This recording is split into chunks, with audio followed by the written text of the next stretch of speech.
get separated from each other in this group, and you can maybe see each other 15, 20 feet away as you're going through this crowd, but you're not together.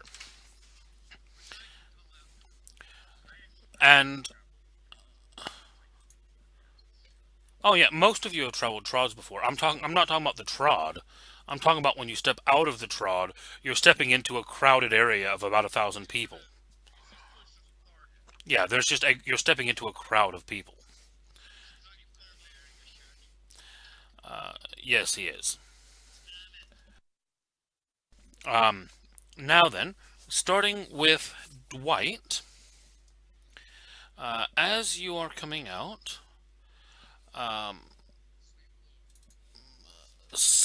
you are kind of walking along, trying to kind of just get towards the edge of the crowd to meet back up with everyone. And as you are, a woman walks up beside you and just kind of slides her arm into your arm and kind of leans it against you and says, "Oh, darling, I've been waiting for you. Come on, come on. It's time to have some fun." This is the person you see.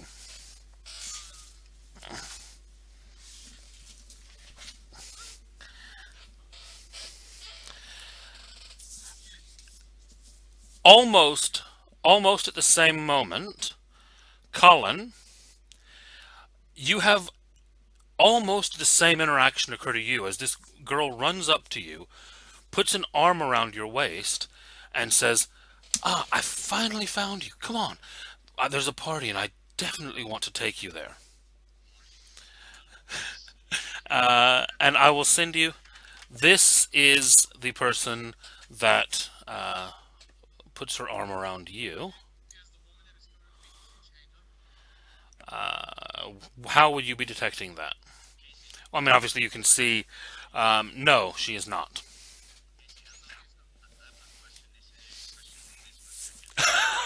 You're off.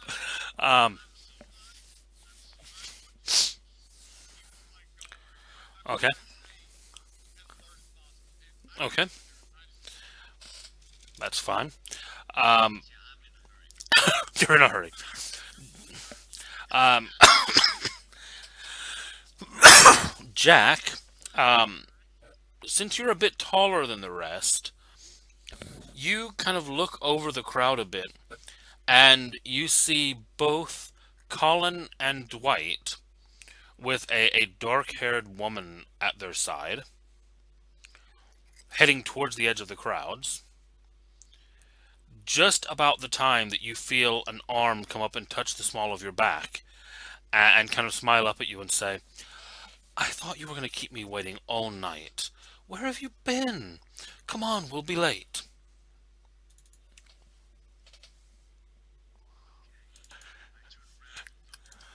And this one is the woman that has come up to you.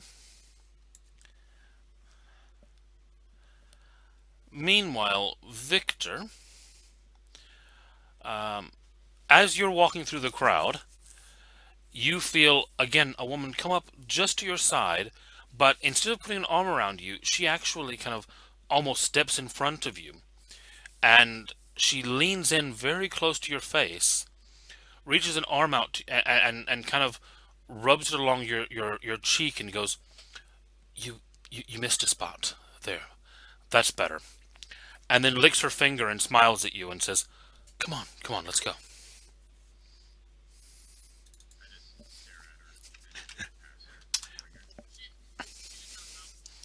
Yeah, she just wiped a bit of blood off your cheek and then licked it off her finger. Well, possibly, yeah.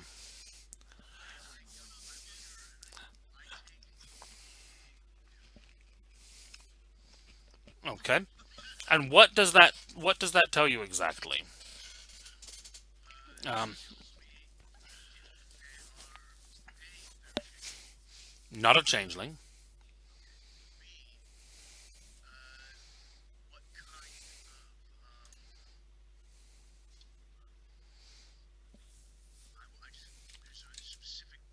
Yeah, if you copy and paste me the wording, that might, because that way, yeah.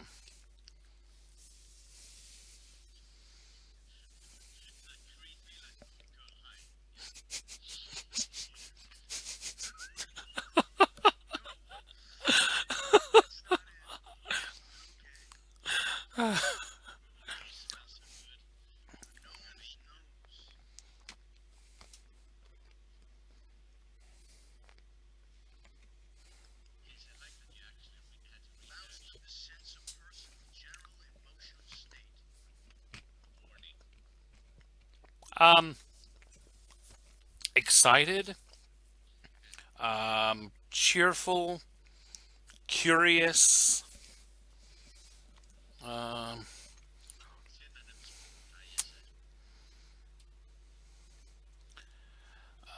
yeah, I'm not even gonna force the role on it. I mean, she's obviously excited about something. Uh, Maybe even a little bit playful in there, teasing. Yeah.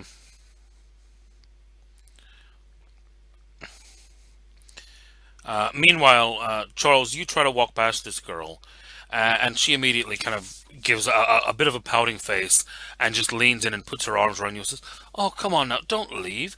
We have to get to the party. We'll be late. Come on now. Everyone's expecting you there."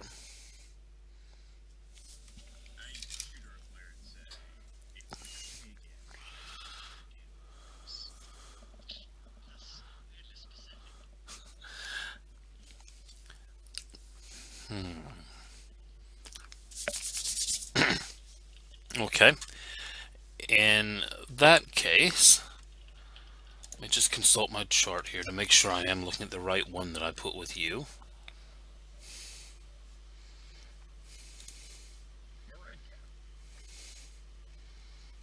Hmm.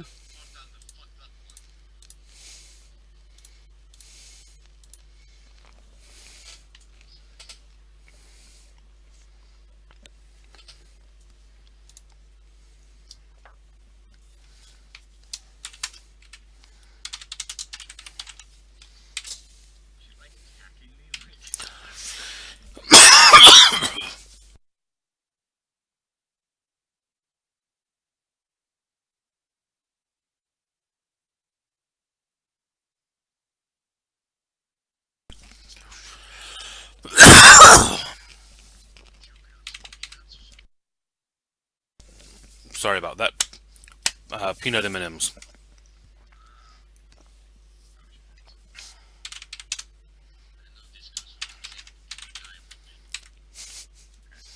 Fair enough.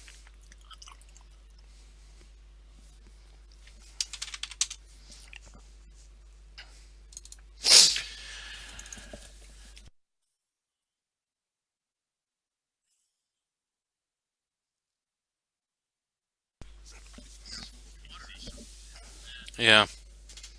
Uh,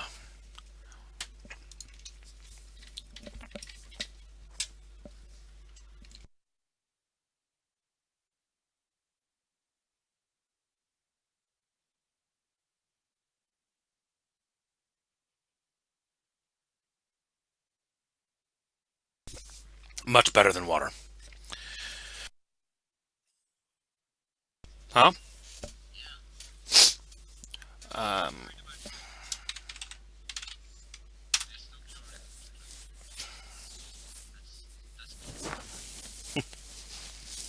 okay. So,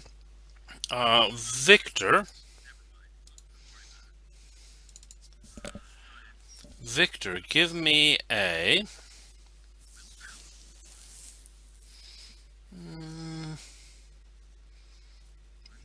Actually, in this case, it is going to be, you're right, a willpower roll.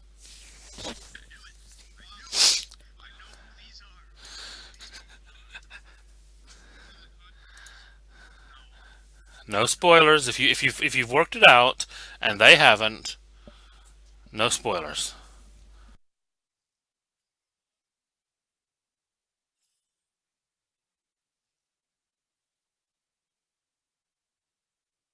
Exactly right, Colin. Exactly right, Colin.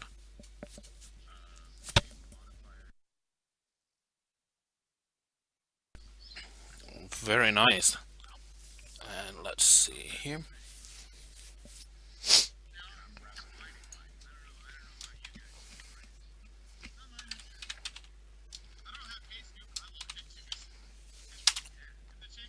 Oh, that didn't.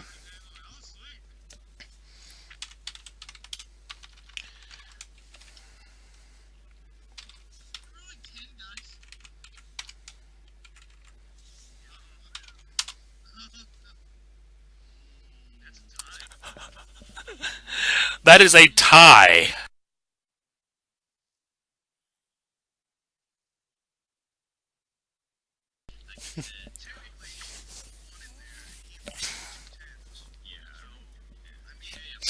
Yeah, yeah. So you are going to win out the role, um, but there's a but. Yeah. As you kind of threaten to eat out her eyes, she kind of gives you this really kind of almost sulky pout expression, and then she kind of looks at you and she says, "There's no need to be rude. There will be plenty of eyes at the party without needing mine. Now come with me." And she actually stomps her foot as she says it, and you feel this kind of um, you just get the feel of the force of personality rolling off this girl as she stomps her foot at you, and you almost do what she said without even thinking about it, and then you pull back and you still want to do it, but you realize that it might not be you wanting to want to do it for just a second.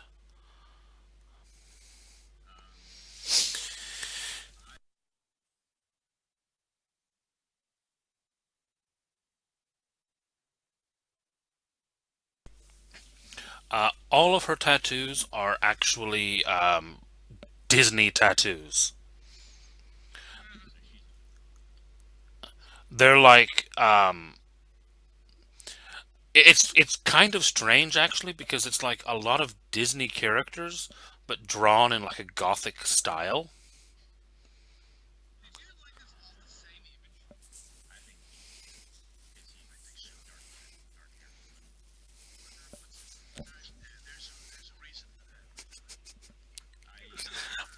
Shut up, Doc. I'm well aware, Doc, that you've worked this out. Just leave it.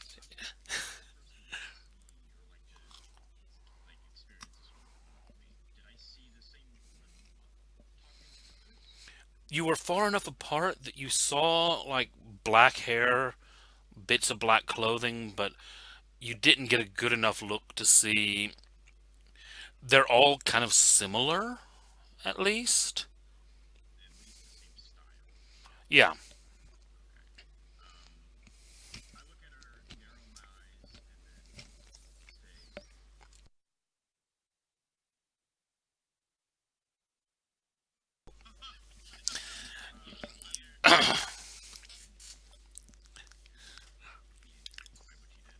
Okay.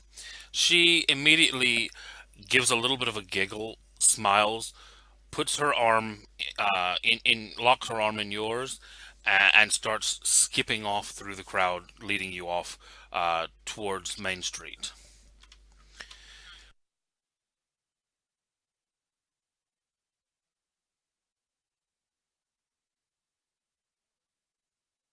Yeah,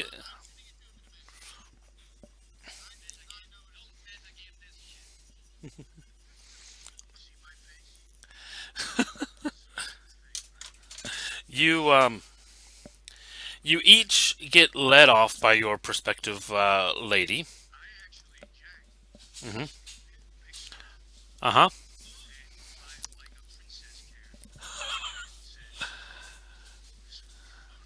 She starts directing you where to head. Then, yeah.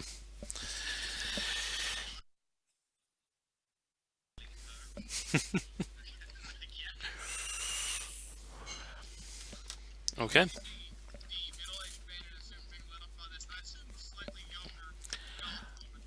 Yep. Yeah. No, not at all. Not at all.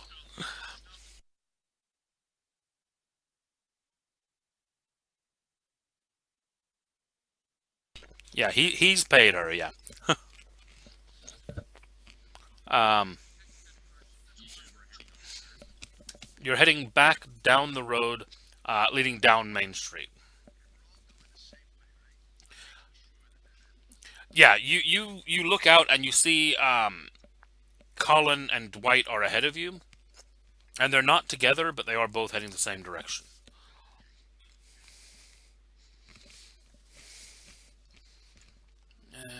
see here.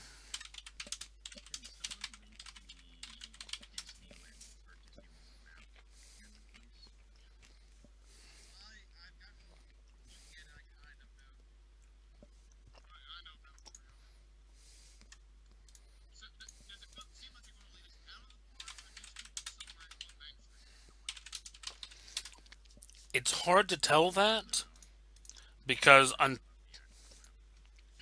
because until you actually get down Main Street, you don't know when they're going to stop on it. Main Street is a straight line, and if you don't stop before you get to the end of it, you go out of the park.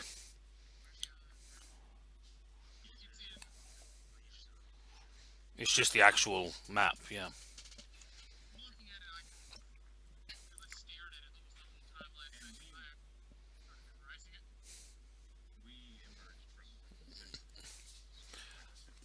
Yeah, that circle in the middle of the place.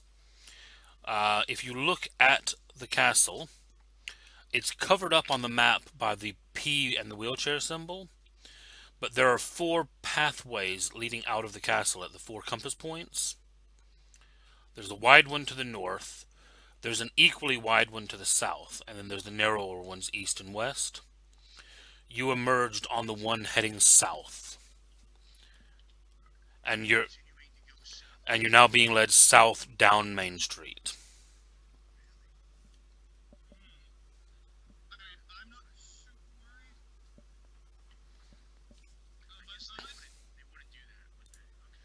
Wouldn't do what?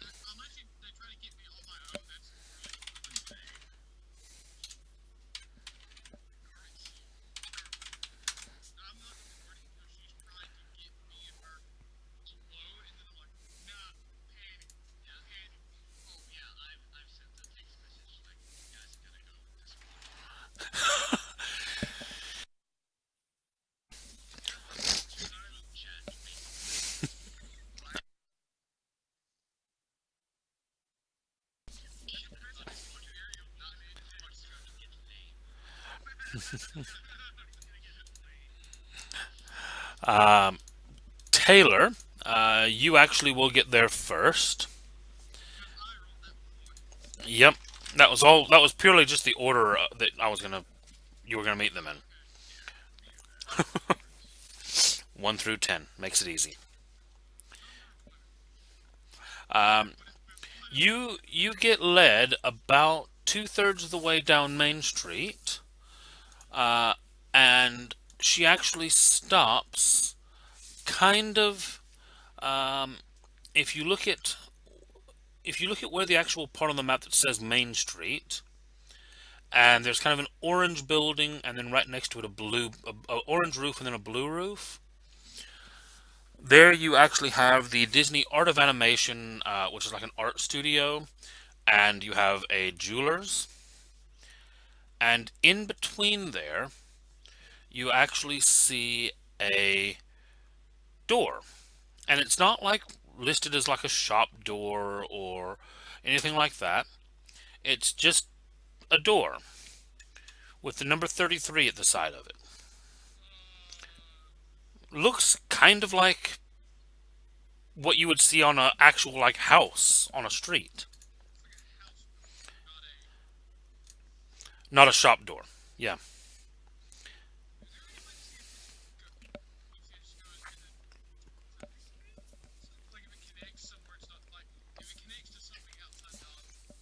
Well, if it connects to a Phaetrod, you would be able to feel that, or you would see that you would have to do something to activate it.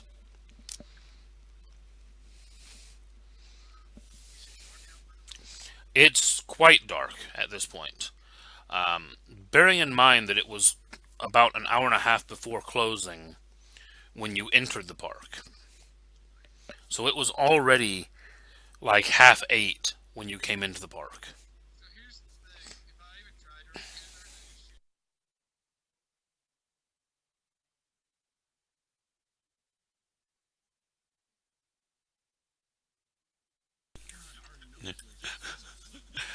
Uh, um, she leads you up to this door, and she knocks 3 times on it. And the door is opened from the inside, and someone leans out and begins to say, "I apologize, but we're closed tonight for a private." "Oh, I'm very sorry. Come right in." And you see kind of a elderly woman in a very nice kind of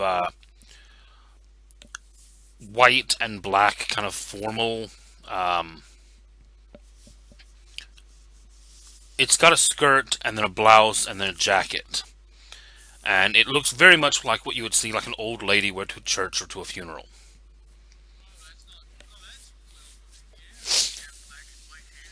Uh, Black hair that's going gray, and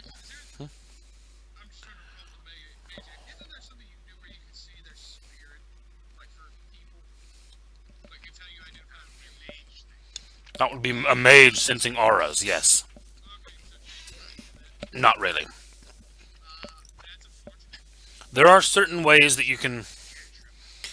Yeah, there are cantrips for things like that, but not just like a quick everybody can do it mage thing. And she leads the two of you in. You enter into a very nice, kind of almost Victorian appointed entryway where the girl leads you into a elevator and you begin to go up a level. 2 story.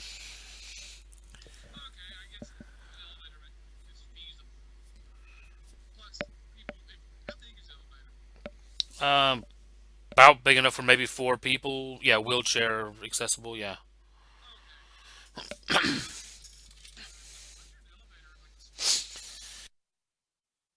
Yeah, bear in mind that a lot of places in Disney are built to be very accessible. So you will find lifts in places that wouldn't normally have one. But yeah, you're led up a level, and it opens up, and you find yourself standing in a what looks like a Victorian parlor bar. And there's maybe half a dozen people in the room. Give me a perception alertness check. Meanwhile, um, Jack and Colin, you are both approaching this green door on Main Street about the same time. Jack, with your larger steps, you've managed to catch up a bit. Um, Difficulty is 5. Jack, as you're coming up behind Colin, this is where you realize that the girl that you're carrying and the girl on his arm look eerily similar.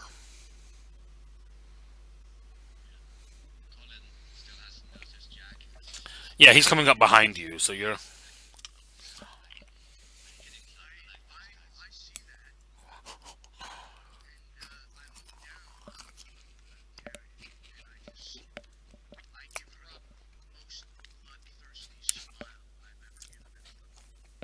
And she just grins back at you. Give me perception awareness.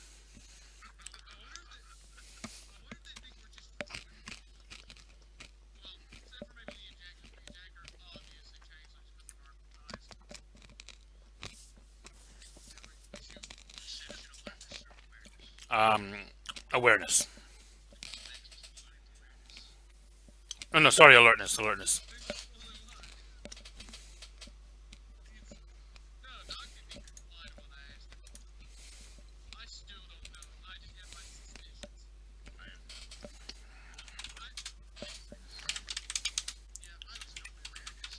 No, use alertness. That was my bad.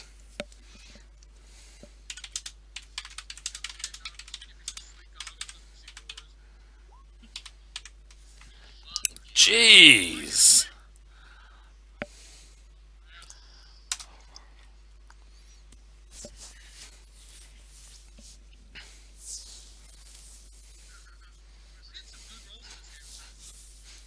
And yeah, you give her this glare, and she just kind of smirks at you and says, "Come on, it'll be fun."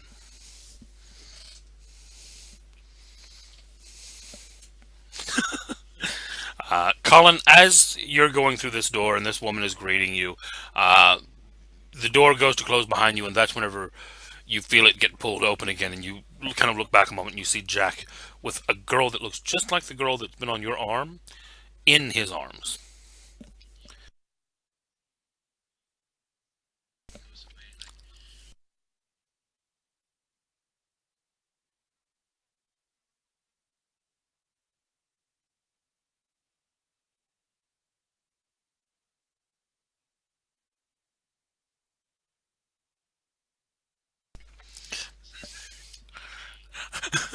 Yeah, yeah. You turn around from your girl and see her in his arms, and then you turn around and realize that yours is still on the other side of you.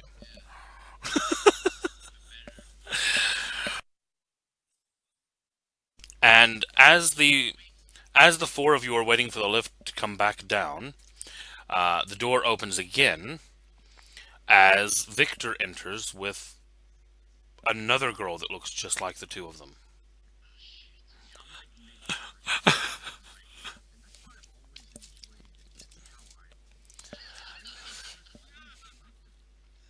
And and the bizarre thing is that she has actually been providing insight into this conversation.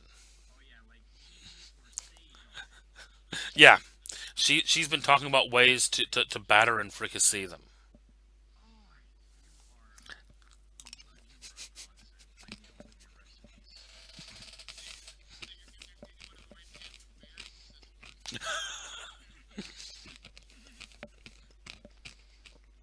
And so yes, the four, um, Jack, and Colin and the two girls are standing waiting for the lift as you hear this conversation about fricasseed eyeballs as they walk in. Yep.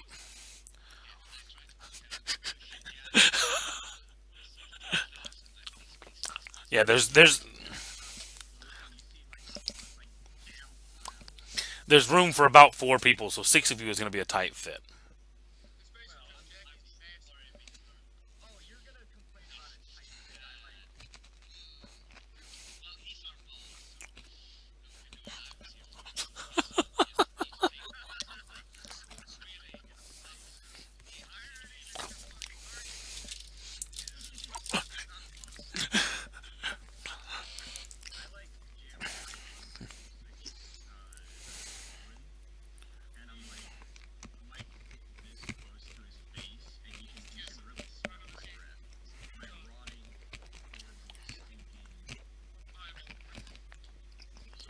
And all three of the girls are just grinning and seeming to really enjoy this scene.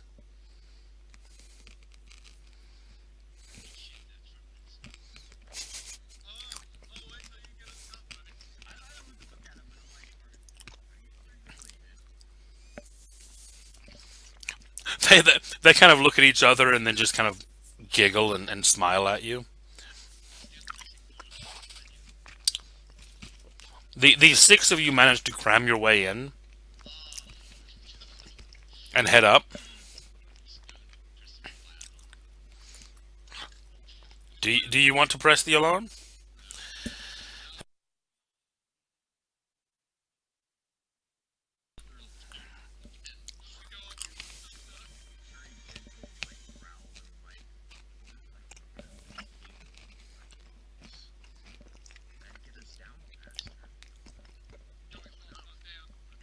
You go up one level and then stop.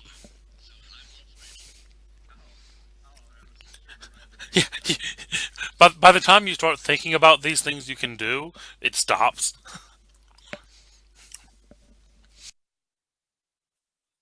The door opens, and you see Dwight,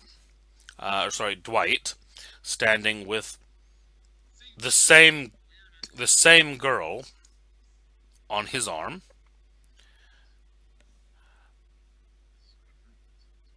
As you're looking over and see three more of the same girl walking towards him.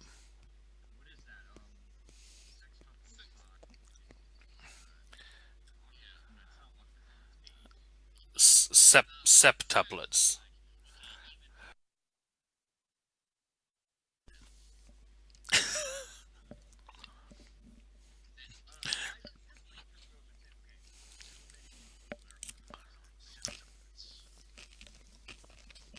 And the girl who's on your arm kind of smiles and says, "Oh well, only the seven of us. It's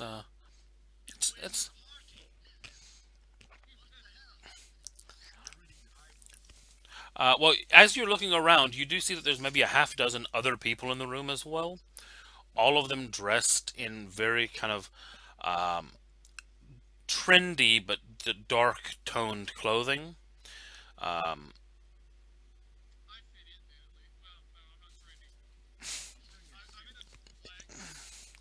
yeah, there you actually do see one or two of these that are wearing a suit. Uh, yeah, very much like the designer kind of evening suits rather than like a work suit. Um, and all of them are sipping what look to be, drinks from very expensive glasses, and um, primarily red. You also do see a large buffet table at the end of the room. None of them are changelings. No. Yeah.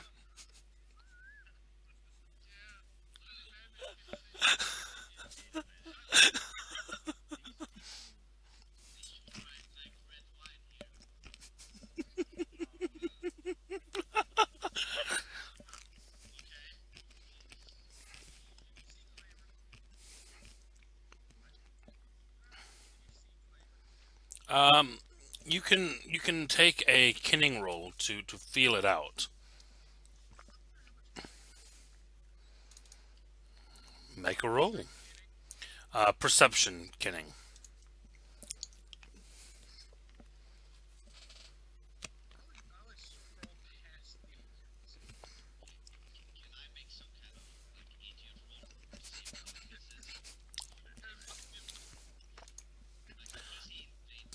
Because of where you are, it's going to be an eight. An eight difficulty.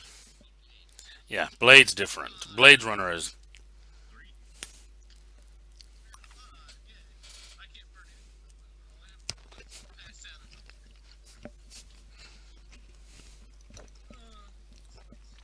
Both of you realize very quickly that this room is saturated. No, no, no. Saturated with glamour. There's a lot of it here. No, no, no. Saturated. The room is thick with it. No. But you also get a feel for it. Um, and you would definitely describe this as a very unseelie glamour. It's certainly not your kind of typical giddy, happy, sunny day kind of glamour. There is. Um, it takes you a moment to realize what it is, but it actually sounds like it is Disney songs played in a classical manner on electric instruments. You have like electric violins and such playing Disney songs in a classical style.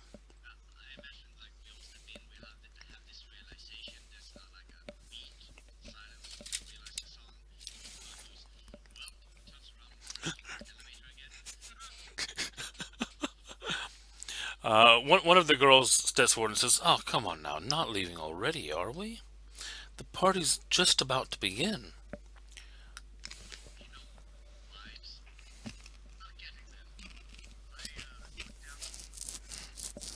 Hmm.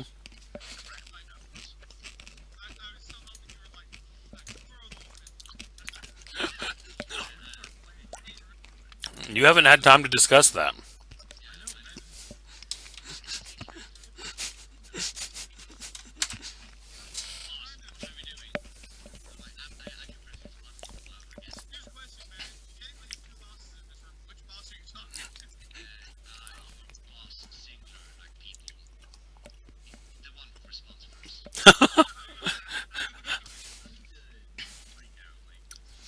Yeah.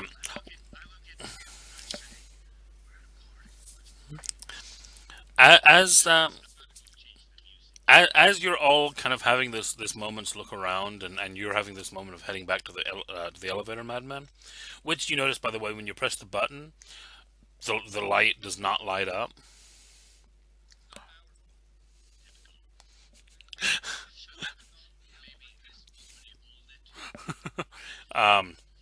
And one of the girls, that was not one of the ones that was with the four of you, but was one of the ones that was walking up as the other three, smiles and says, "Good evening, gentlemen. It's so good of you to join us tonight for our little soiree.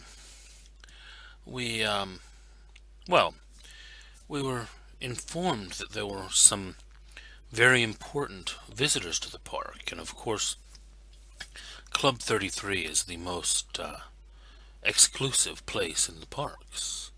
We thought it only fitting to welcome you and to rub noses a bit."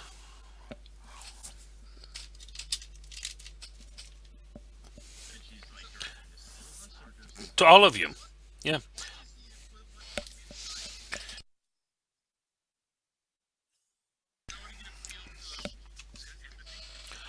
You're probably going to be looking at perception empathy. Yeah.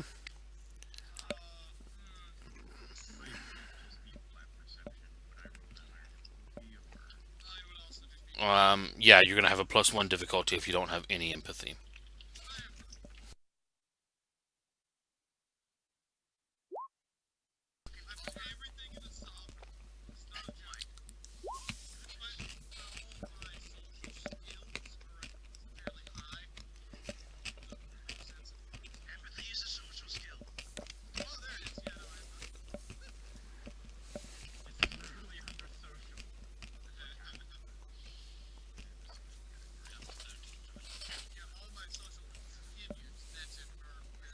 Yeah.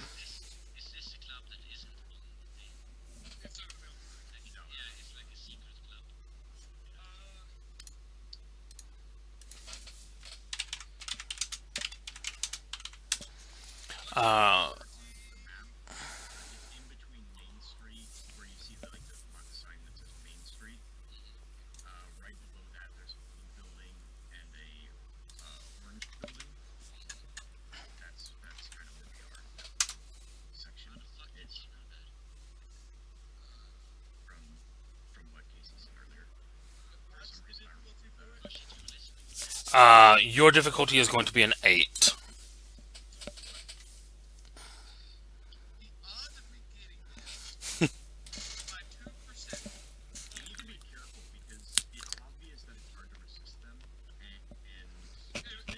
That only you know that.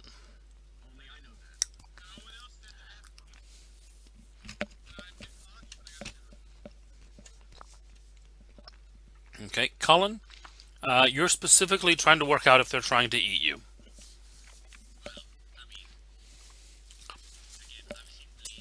That's not the immediate perception that you're getting, although you do get the perception that it could be an option.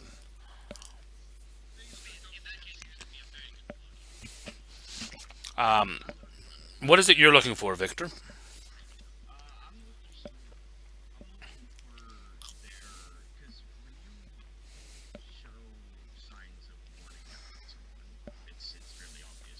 Hmm.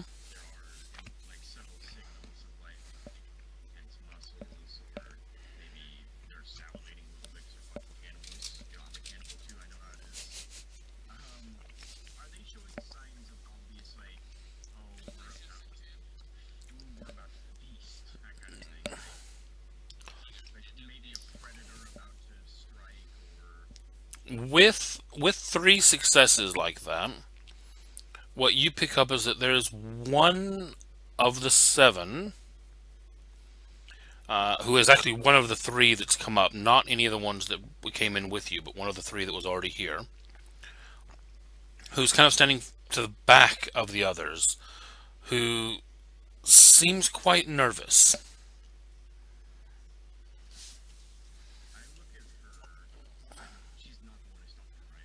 No. There is one that's very clearly stepped to the front and is talking and is taking kind of a lead role. This girl is kind of standing shyly behind that one, looking nervous.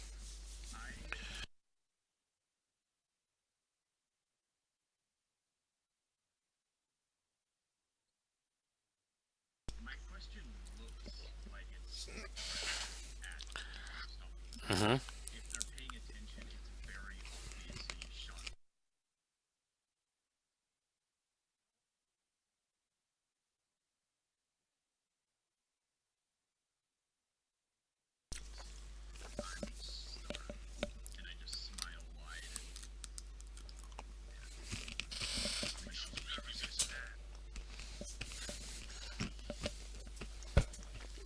You say that, and the one who's kind of taking the lead role kind of smiles and she says, "Oh, the hors d'oeuvres will be out shortly. Chef is just finishing them now, making sure that they are fresh. In the meantime, if you would allow me to introduce myself, I am Artessa Giovanni,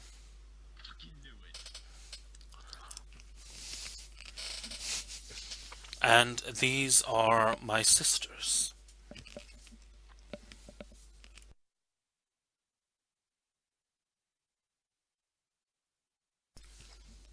Does anyone respond to that, or do you just kind of all stand and?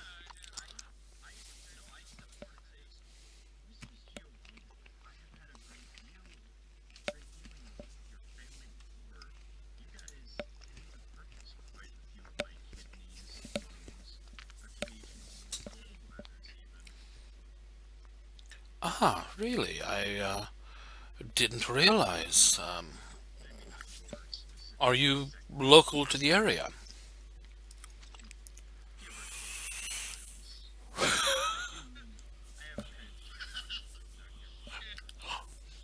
A few miles.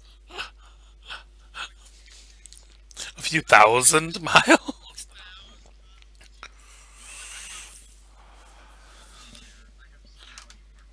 Hmm.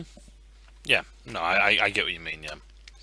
Um, she smiles and she says, I was under the impression that all of you were newly arrived to our little kingdom.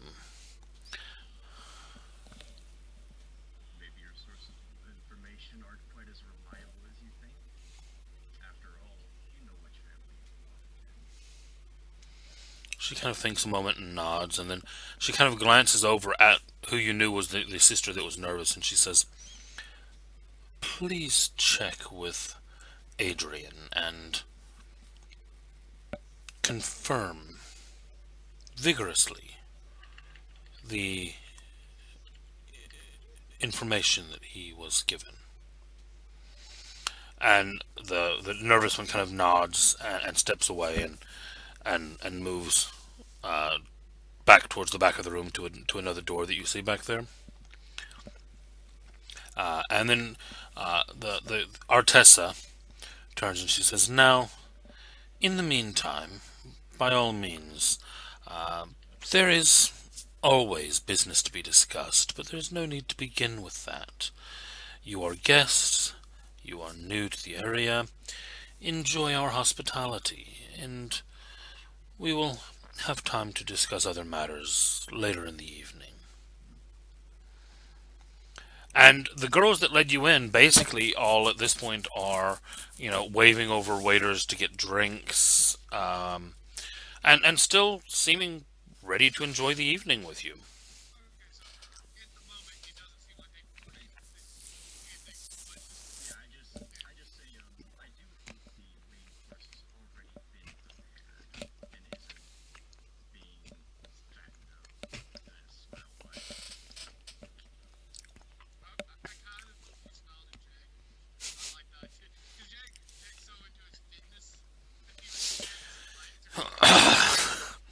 Um, the girl who is actually with you, Victor, kind of chuckles as you say that, and leans in and says, "Please, we make sure that our meals come only from the finest of verifiable sources. We would never eat any unknowns.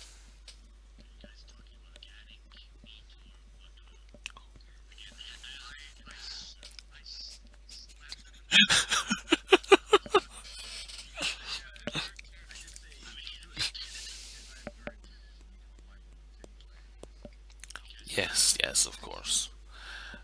No, but you really should try not only the eyeballs, but the gallbladders. Chef does amazing things with them.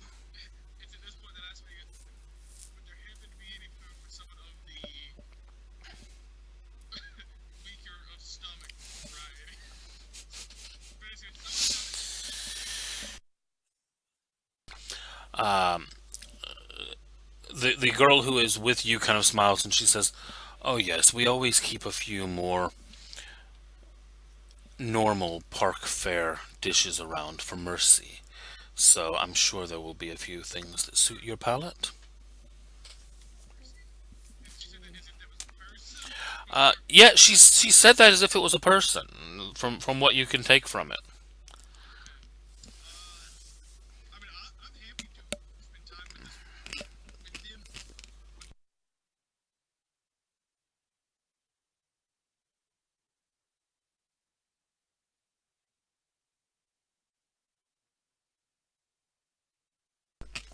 it is, yes. Um, you would know that, wouldn't you? It most certainly is human blood. Yes.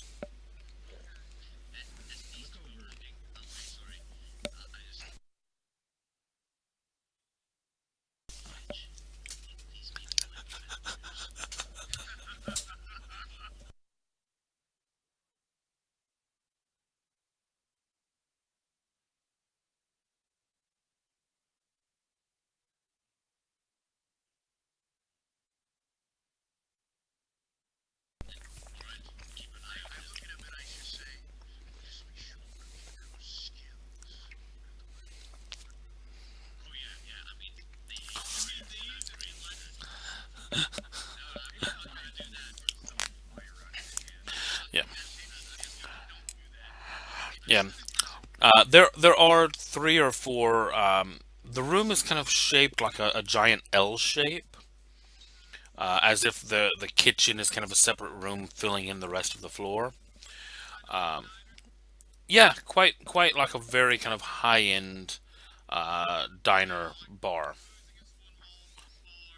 Uh, yeah, there's no booths per se, but there are some tables kind of off towards the corners that are fairly isolated.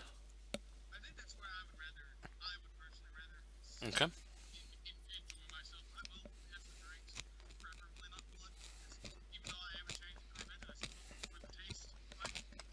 No, most changelings don't. No, it's only red caps and maybe ogres and trolls that.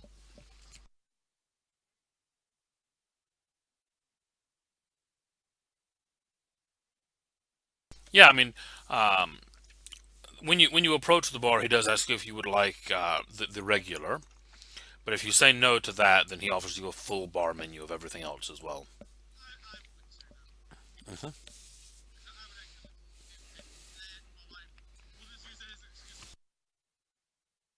Okay.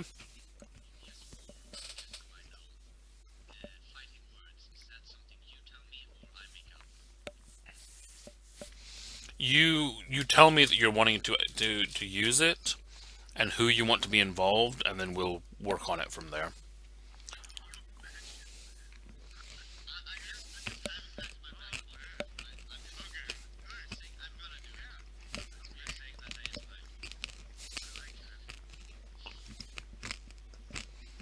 Um, so during the course of the evening, you do find out some information. If anyone is interested in taking any of this down.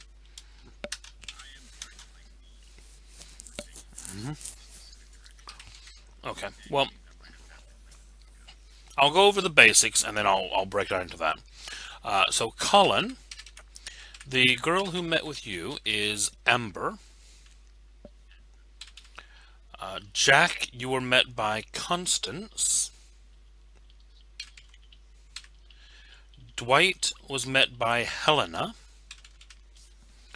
And Victor was met by Vanessa.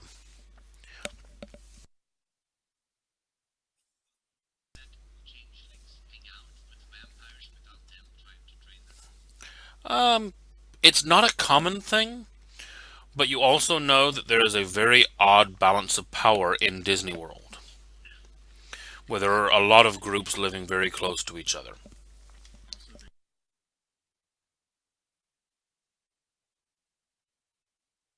True. They are the outliers of the vampires, yeah.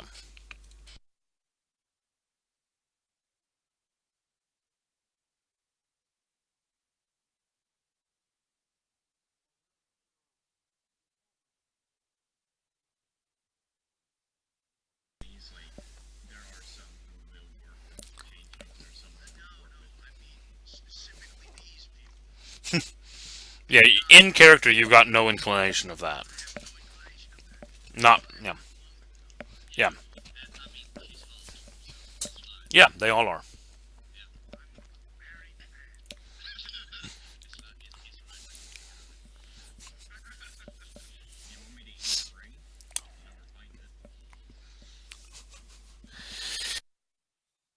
And then, as I said, the one that seemed to be the leader of them is Artessa.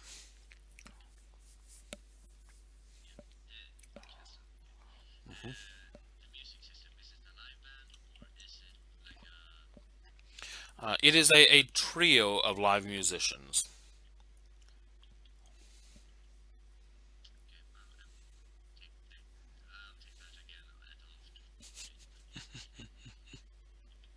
And yeah, about an hour passes. Where did you say you were trying to steer the conversation, Charles?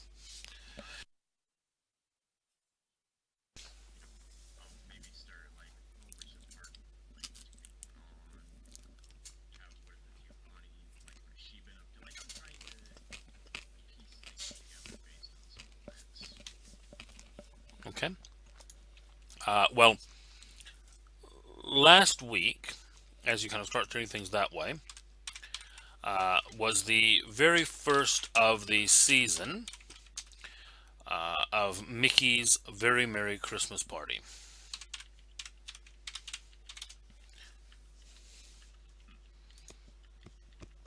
which is a big event in the parks where they close the gates early to the kind of average public, and they bring in special ticketed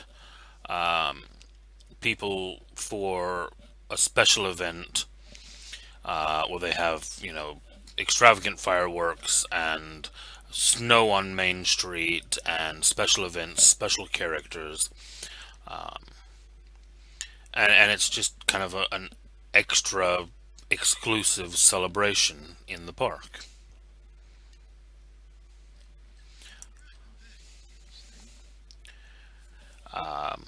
And she says that it was, from everything she could tell, one of the best parties that the park has ever had. The fireworks seemed bigger than ever.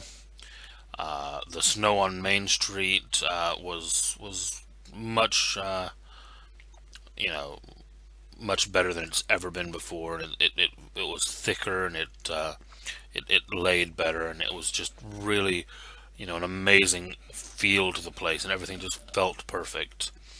And she is kind of fangirl gushing on the park a bit.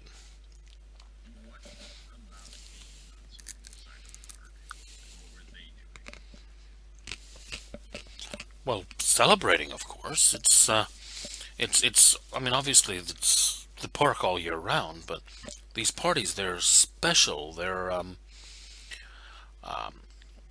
just they're something that we look forward to all year. All of us, really. Well, I mean, there are always a few altercations in the park, but for the most part, this time of year is more peaceful than most. I mean, with the exception of kind of the group over at Tom Sawyer's and some of the security people. Um, Most of the groups in the park declare a truce over the holidays. I mean, we all want to control more of the park. That goes without saying, but there are rules. The Disney convocation is quite clear, and, well, none of us want to chance what we already have by messing things up.